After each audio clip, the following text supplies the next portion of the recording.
Bonsoir.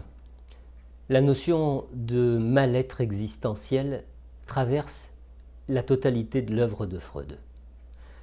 Mais que cette observation ait conduit nombre d'auteurs à stigmatiser un certain pessimisme freudien ne me semble pas juste. Parce que le père de la psychanalyse est loin d'être le seul à attribuer à toute souffrance psychique un fondement ontologique.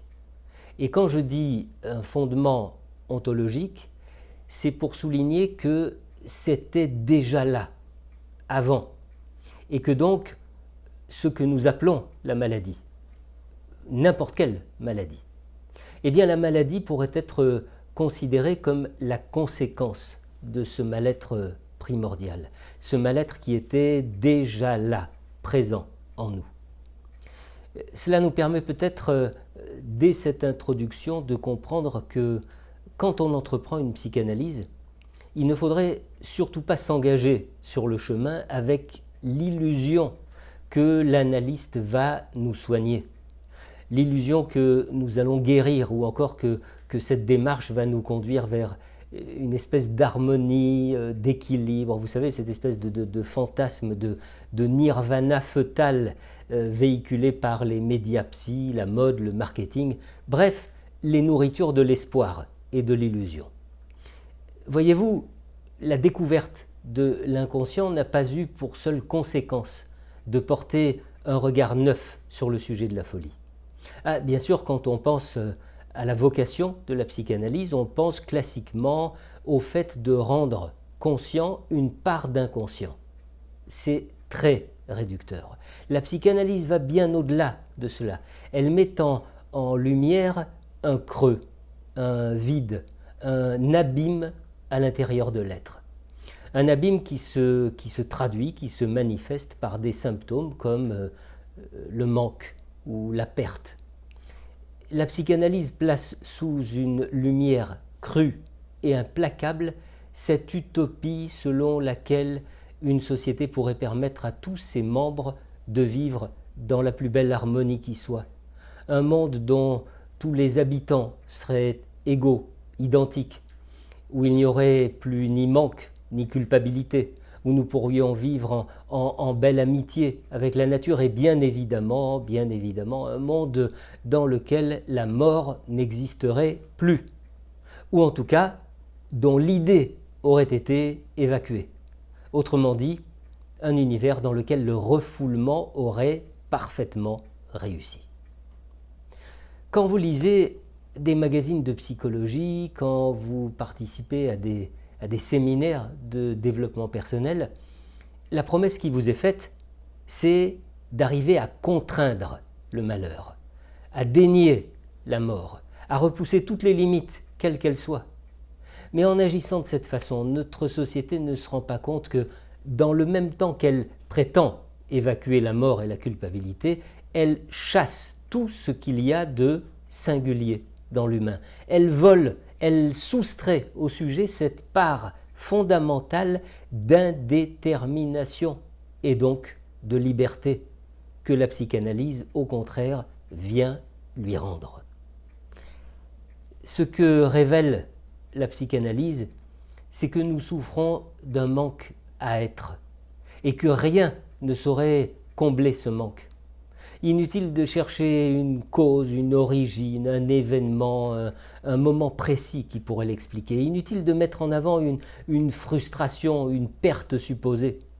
Ce manque à être est structurel. Il est constitutif de l'humain. Il impose au sujet d'accepter son poids de responsabilité, de culpabilité, sa part de dette.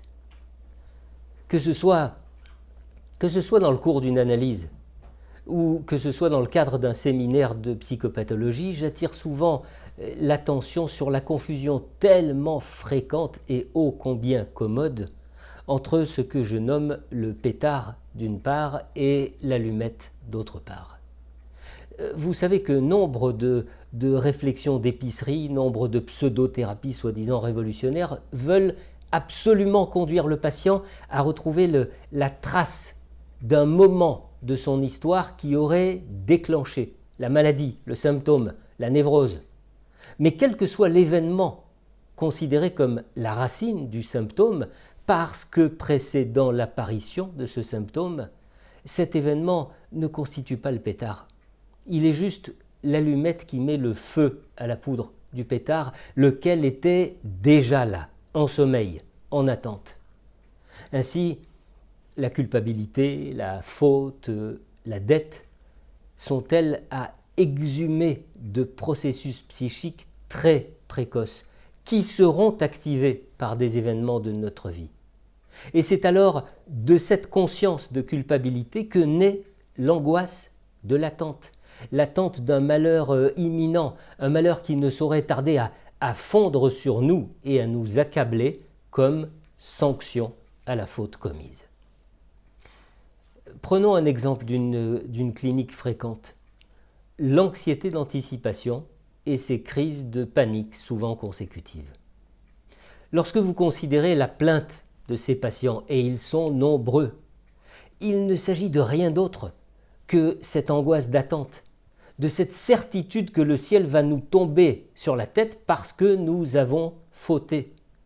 J'ai évoqué à l'instant la conscience de culpabilité. Eh bien, j'insiste pour dire que seule la conscience, la compréhension du processus psychique initial peut aider de tels patients. Seule cette conscience peut faire chuter ou en tout cas réduire considérablement l'angoisse d'attente de ces patients. Sans cela, on ne fait et ils ne font que se raconter des histoires apaisantes parfois, mais d'un apaisement rarement durable. Piochons dans la clinique un autre exemple fréquent, la honte. Eh bien, il faut arrêter avec ces ou ces hétéroflagellations qui consistent à nommer un acte de notre vie comme étant à l'origine de nos sentiments de honte, parce que cet acte serait considéré dans notre environnement socioculturel comme non conforme, immoral, pas bien, inadmissible, scandaleux, etc., etc. Quel que soit l'acte concerné, il n'est encore une fois qu'un tremplin, un prétexte, une bonne occasion pour mettre le feu au pétard. Il faut remonter beaucoup, beaucoup plus loin dans notre histoire pour trouver les racines de la honte.